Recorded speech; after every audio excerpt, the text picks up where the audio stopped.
Salutations, mes chers mortels, et bienvenue dans l'Oracle.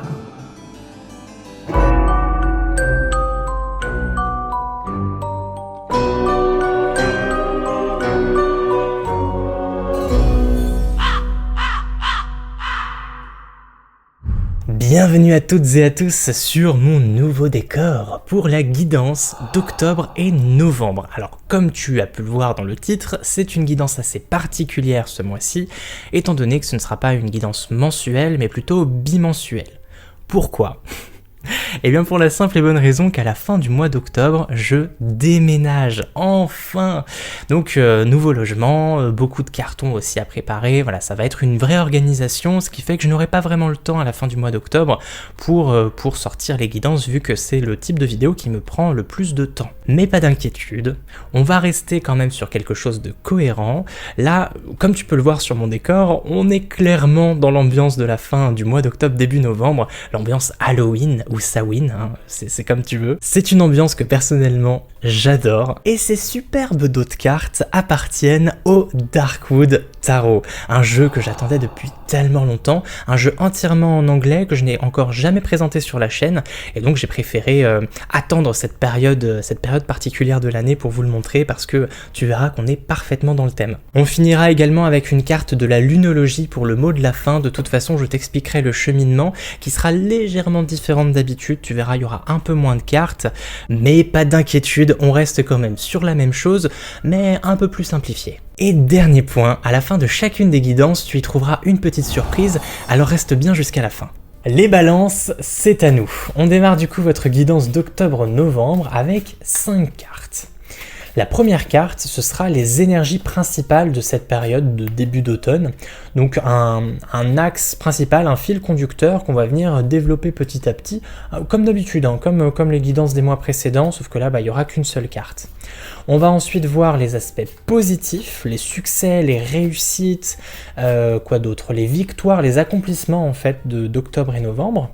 Bien entendu, juste après, on va voir les aspects négatifs, les blocages, les freins, les obstacles, les défis de cette période. Oh, j'ai une carte qui a voulu sauter. Bon, techniquement, je devais prendre celle-là, mais on va prendre celle qui est tombée. Ensuite, on va aller aborder l'aspect social, donc la famille, les amours, les amis, les collègues, ton rapport avec les autres. Hop. Et presque finalement, parce qu'il y aura encore une carte après, tu verras, je vais t'en parler, c'est la carte là de la carrière, du travail, du projet, de l'argent, donc l'aspect professionnel de ce début d'automne. Finalement, je te tirerai une carte de l'oracle de la lunologie afin d'avoir le mot de la fin. Bien, démarrons du coup ta guidance avec les énergies du mois, et waouh, enfin du mois d'octobre-novembre, nous commençons d'ores et déjà avec quelque chose de très fort, avec la carte du monde. Donc c'est l'arcane majeur 21, c'est le dernier arcane majeur des arcanes majeurs du tarot, j'ai pas d'autres mots. Du coup le monde, c'est une carte d'accomplissement, de bonheur aussi, de sensation d'épanouissement. On arrive enfin à un terme, on arrive en fait à la fin de la boucle, à la fin du cycle, et c'est comment dire, l'apogée, l'extase, le point culminant. C'est une carte, bon, bien entendu dans ses aspects les plus positifs, de bien-être, de sensation d'avoir enfin atteint son but en fait. C'est se trouver soi-même. C'est la carte du moi véritable. C'est, comment dire, réussir à rendre extérieur qui l'on est véritablement à l'intérieur. Donc montrer aux autres son vrai visage. C'est aussi une carte de succès, de réussite, et elle s'appelle pas le monde pour rien, c'est aussi l'impact sur les autres. Donc on pourrait largement la traduire comme une carte de popularité, mais aussi le fait de se sentir connecté avec le monde qui nous entoure et avec plus ou moins sa destinée, avec l'univers tout entier. Se sentir à sa place. Ressentir le fait que les choses se passent exactement comme elles devraient se passer. C'est du coup pour l'instant, en tout cas je la vois comme quelque chose de très positif, peut-être qu'elle va être teintée plus négativement par la suite, et là on abordera les points négatifs du monde par la suite si nécessaire. On va donc rester dans du positive attitude avec la carte justement des aspects positifs, les réussites, les succès du mois, en espérant que ça rentre quand même bien en lien avec cette première carte. Et nous avons le 8 de coupe. Alors c'est marrant parce que celle-là je l'ai vraiment beaucoup tiré pour les signes ce mois-ci, pour cette guidance d'octobre-novembre. Partons du principe que jusqu'à présent, tu as réussi à obtenir tout ce que tu voulais. En tout cas, tout ce que tu voulais hier. Donc là, cette chose-là, c'est représenté par les 8 coupes que tu possèdes d'ores et déjà. 8, c'est quand même pas mal.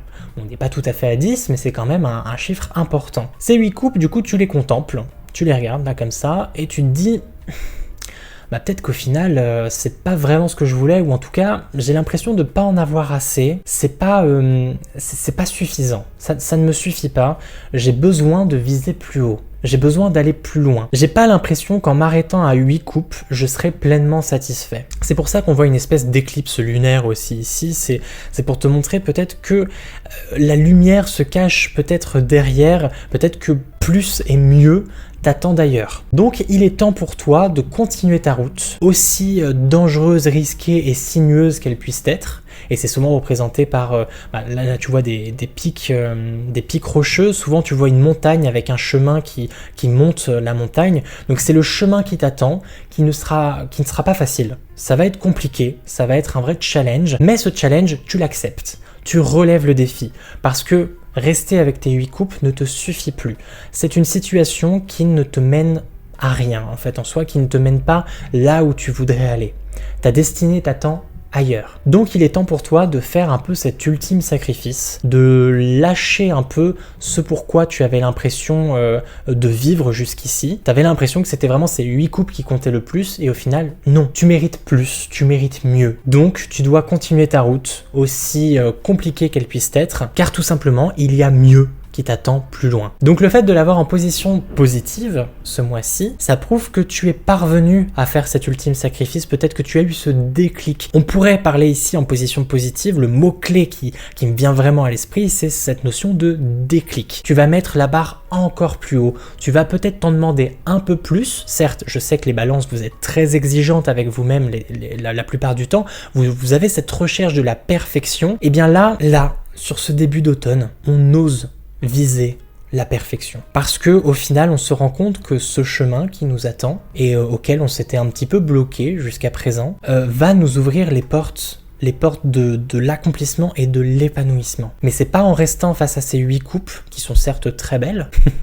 et on sait que les balances aiment ce qui est beau, c'est pas ça qui va nous permettre d'atteindre des sommets. Et ce mois-ci, en tout cas en octobre-novembre, on le comprend. On a le déclic. Du coup, c'est parti. On ouvre les portes, et on fonce. On va du coup maintenant voir ce qui nous attend, à quoi ressemblent ces obstacles qui se présentent à nous, maintenant qu'on a compris, qu'on a eu le déclic. Et là, nous avons le 7 d'épée. J'allais dire de bâton, d'épée. Le 7 d'épée, comme on le voit sur cette carte, il y a un petit peu anguille sous roche, il y a des problèmes. On voit le sentier qui est là, et malheureusement, le sentier n'est pas vide d'obstacles. On y voit un loup qui guette. Donc c'est du danger, on y voit du danger. C'est une carte de danger.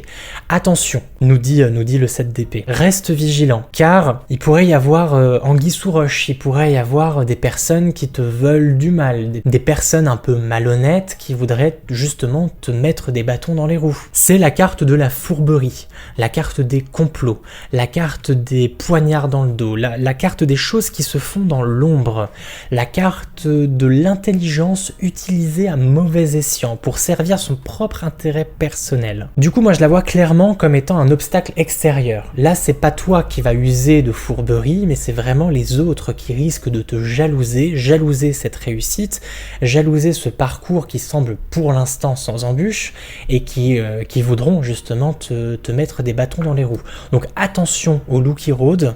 Après là, on sait pas qui est le plus mesquin d'entre les deux. On sait pas si c'est le petit chaperon rouge avec ses 7 épées ou le loup qui guette. Donc attention aux faux semblants, attention aux personnes mal intentionnées, attention aux vautours qui rôdent. C'est vraiment cette carte là, c'est la carte des vautours. Donc la jalousie est un vilain défaut et elle pourrait mener certaines personnes à te faire certaines crasses. Donc on reste aux aguets sur octobre et novembre. Justement, l'aspect social, on va le creuser un petit peu plus avec cette carte-là, la famille, les amours, les amis, les relations, ton rapport aux autres. Et on va voir ce qu'il en est. Nous avons la reine de denier. Et je l'ai d'ores et déjà tiré pour la même position pour un autre signe, alors je sais plus exactement lequel, mais dans tous les cas j'ai exactement les mêmes vibes qui me viennent à l'esprit là. C'est un besoin de se renforcer, un besoin de se protéger, de se barricader. La série des deniers, c'est le matériel, le physique, le tangible. Et la reine, c'est celle qui dirige et qui comprend aussi quelque part ce domaine-là. En soi, c'est la personnalité pratique, la femme pratique. Mais d'emblée, avant qu'on revienne sur cette signification-là, le premier message que je vois sur le plan social, c'est la barricade, le fait de se protéger des autres, quelque part. Et maintenant, pour revenir sur l'aspect pratique, sens pratique de la reine de denier, on pourrait voir la sphère sociale comme étant un tremplin sur lequel tu pourrais toi te reposer afin d'atteindre des sommets. Donc peut-être non pas te servir des autres sur le premier sens du terme, c'est-à-dire que là justement on y verrait le côté malhonnête du fait de se servir des autres pour atteindre tes propres sommets. Là non, il va juste falloir utiliser les gens qu'il faut dans ton entourage comme tremplin, comme soutien, comme aide solide afin de t'aider à obtenir et atteindre ta propre réussite. Je sais pas si je suis très clair en disant ça.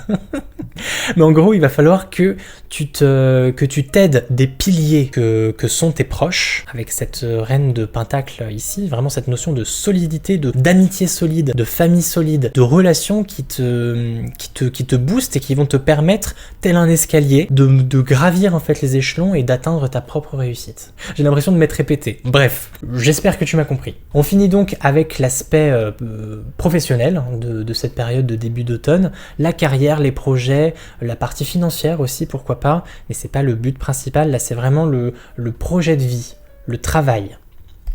Et nous avons le 2 de coupe. Cette carte-là va nous parler de partenariat, d'harmonie en fait entre deux parties. Ça, c'est un peu son sens premier. Le fait qu'il y ait un accord qui soit signé et quelque chose qui va bon train, quelque chose qui est amené à bien fonctionner. Deux parties qui se comprennent bien, qui ont énormément de points en commun. Donc là, cette histoire d'association, d'unisson, de travailler ensemble pour le bien commun, on peut le retrouver avec l'idée dont je te parlais juste avant, d'utiliser tes proches, les personnes en qui tu fais le plus confiance comme des piliers, comme quelque part des outils très important afin de t'élancer, de te projeter et d'atteindre tes propres sommets. Ou alors, le 2 de coupe ne serait pas forcément un contrat entre toi et une partie tierce, une partie externe, mais un peu un contrat entre toi et toi-même. Une union, une unisson, une harmonie intérieure. Le fait tout simplement de se faire confiance. Face à quoi ? Face à l'adversité, face aux autres, face au monde, au grand méchant monde. Comme on pourrait dire le grand méchant loup, le grand méchant monde qui très souvent te veut du mal. Et bien là, pour ta propre réussite, pour ton propre bonheur, pour ton propre épanouissement, peut-être que sur le plan de la carrière et du travail, il va falloir jouer un petit peu, te la jouer solo. Comme on dit, on ne peut compter que sur soi-même. Et c'est ce que ce 2 de coupe vient me dire pour vous les balances sur cette période d'octobre-novembre. Surtout que ça me paraît accentué par ce besoin de se renforcer. Voilà, grosso modo, comment je vois ce début d'automne pour vous les balances. On va donc venir conclure tout ça avec une carte de l'oracle de la lunologie, pour avoir le mot de la fin, le petit conseil qui peut être utile, et on va voir éventuellement si on peut l'associer à une des cartes d'ores et déjà présentes. Donc qu'est-ce que nous avons les balances ? Nous avons une pleine lune en Verseau, montrez au monde votre vraie nature. Et là, ça rejoint parfaitement ce que je vous ai dit tout à l'heure avec le monde, montrer son vrai visage, être vrai avec les autres, montrer de quel bois on se chauffe quelque part, montrer aux autres ce qu'on vaut. Donc ce mois-ci, en tout cas en octobre et novembre, j'ai du mal avec ça, On n'hésite pas à dire ce qu'on pense. On dit la vérité. Si tu n'aimes pas certaines situations, certaines conditions, certaines personnes, certaines choses de manière générale, n'hésite pas à le faire savoir. Et si tu n'oses pas, parce qu'on sait que les balances sont très gentils et ont souvent du mal à exprimer certaines choses par peur de blesser, dans tous les cas, éloigne-toi de ces choses polluantes, de ces choses qui, de toute évidence, ne te mènent à rien. On s'éloigne de ce qui ne nous sert plus avec le 8 de coupe ici. On s'éloigne, on jarte, on vire, on fait le ménage. Et on se redirige naturellement vers les choses qui nous plaisent, vers les choses qui nous correspondent plus, qui correspondent à notre vraie nature. En plus, j'insiste, on a le beau monde qui apparaît ici et qui fait écho à la carte du monde qu'on a juste là. Donc voilà. C'était le mot de la fin. Eh pep les balances, ne vous en allez pas, c'est maintenant l'heure de votre petite surprise. Très bien. J'ai le plaisir et l'honneur de te présenter un nouveau concept que je trouvais plutôt sympa à mettre en fin de guidance comme ça, étant donné que sur la guidance du mois précédent, donc celle de septembre, je t'ai proposé vers la fin du tirage de me poser une question fermée. Alors ça concernait plus la carrière parce que c'était par rapport à l'oracle mission de vie, mais là aujourd'hui, étant donné que le concept vous a plu, je me suis dit que j'allais te permettre de me poser une question fermée aussi, c'est-à-dire dont la réponse est un oui ou un non, dans le domaine de ton choix. Que ce soit sentimental, professionnel, le quotidien, ce que tu vas manger demain, bref. Libre à toi de me poser vraiment la question que tu souhaites. Je te demande donc de te concentrer sur ta question, d'écouter la musique et ensuite de faire un choix parmi les 5 cartes que tu trouves juste face à toi. Donc c'est des cartes à gratter que j'ai créées hier et j'en suis pas peu fier. Et du coup je vais te révéler ensuite la réponse qui se cache derrière. Donc je te laisse le temps de te poser et pose-moi ta question. Les balances, est-ce que vous êtes parvenus à vous décider? Oui? Très bien, donc c'est parti pour la révélation. Pour toutes celles et ceux qui auraient choisi la carte numéro 1, voici la réponse qui s'y cache. C'est un peut-être. Très balance tout ça. Nous passons donc maintenant à la carte numéro 2. Et c'est un non. Très bien. La carte numéro 3 maintenant. Un oui. Pour toutes celles et ceux qui ont choisi la 4, c'est un oui à nouveau. Et finalement, nous terminons avec la carte numéro 5 qui nous révèle un non. Voilà les balances, c'est ainsi que s'achève votre guidance du mois d'octobre et novembre. On se retrouve assez vite sur la chaîne, même si je vais être pas mal occupé les prochaines semaines. En tout cas, portez-vous bien et nous on se dit à plus. Psst, c'est encore moi. Ouais, je sais. Mais je tenais juste à te dire que si t'as besoin d'un peu plus de précision sur ton mois, tu peux aller voir la guidance de ton signe lunaire et de ton ascendant. Tout est là, je veux pas te faire un dessin, t'as qu'à cliquer sur ce qui vient d'apparaître à l'écran. Et si t'as envie de discuter, comme ça, je t'invite à venir me suivre sur Instagram, mon pseudo s'affiche juste en bas. Et voilà, sur ce, porte-toi bien, et on se dit à plus.